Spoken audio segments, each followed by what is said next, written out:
Telugu Desam party కార్యకర్తలపై దాడులకు పాల్పడితే ఉపేక్షించేది లేదని ఎమ్మెల్సీ కంచర్ల శ్రీకాంత్ తెలిపారు.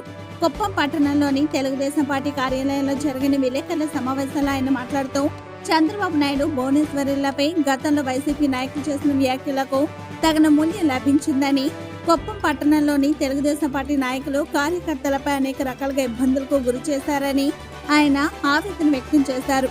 కుప్పం నియోజకవర్గంలోని అన్ని డిపార్ట్మెంట్లపై ఎంక్వైరీ వేయించి వైసీపీ పాలనలో జరిగిన అవినీతిని బట్టబయలు చేస్తామని ఆయన ధీమా వ్యక్తం చేశారు.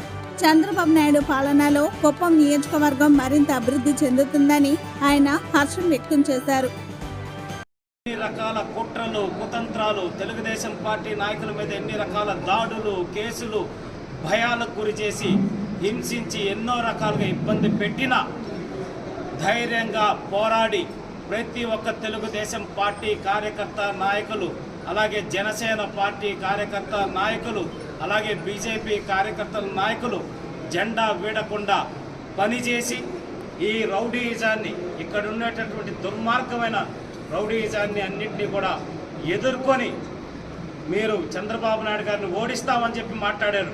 భరత్, ఇప్పుడు చెప్తున్నా తమ్ముడో భరత్, ఏది నేను సవాలు విసిరాను.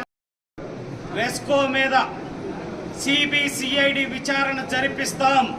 దాంట్లో జరిగిన అవినీతిని మొత్తం లాగి కటకటాల వెనక్కి జైలుకి పంపిస్తాం. ప్రతి ఒక్క అవినీతి చేసిన ప్రతి ఒక్కరిని అక్కడ చైర్మన్ దగ్గర నుంచి కింద స్థాయి వరకు ఎవరైతే ఆ అవినీతిలో భాగస్వామ్యం అయ్యారో, రెస్కోని అంత విధాలుగా నాశనం చేశారో వాళ్ళ మీద కూడా చర్యలు తీసుకునేదాకా వదిలిపెట్టే సమస్య లేదని చెప్తా ఉన్నాం.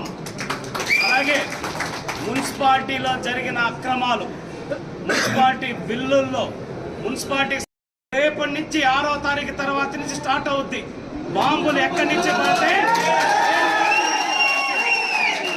ఒక ముఖ్యమంత్రి 14 సంవత్సరాలు ఈ రాష్ట్రానికి ముఖ్యమంత్రిగా పనిచేసిన వ్యక్తి, సుదీర్ఘకాలం ప్రతిపక్ష నాయకుడిగా ఉన్న వ్యక్తి, 45 సంవత్సరాల్లో ఈ రాష్ట్ర ప్రగతిలో ముఖ్య భూమిక వహించిన వ్యక్తిని పట్టుకొని మీరు బాంబులు వేస్తామంటే అంత చేతగాని వాళ్ళు ఎవ్వరూ లేరు.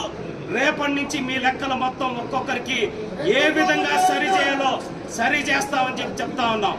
అలాగే ఇంకా ఎలక్షన్లు అయిపోయాక కూడా అధికారంలో ఉన్న మత్తులో ఉన్నారు కొంతమంది వైఎస్ఆర్సీపీ నాయకులు. చాలా చోట్ల తెలుగుదేశం పార్టీ వాళ్ళ మీద దాడులు చేస్తున్నారు.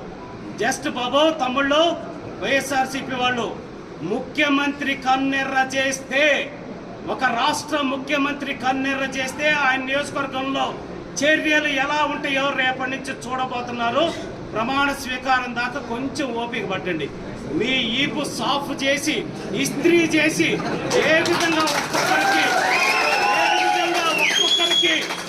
తెలుగుదేశం పార్టీ వైపు కానీ తెలుగుదేశం పార్టీ కార్యకర్తలు నాయకుల జోలికి రాబోయే 20 సంవత్సరాలు రావాలన్నా మీ వెన్నులో వణుకు పుట్టేలాగా చేయకపోతే తెలుగుదేశం పార్టీ కాదని చెప్పి తెలియజేస్తా ఉన్నాం. ఎప్పటికైనా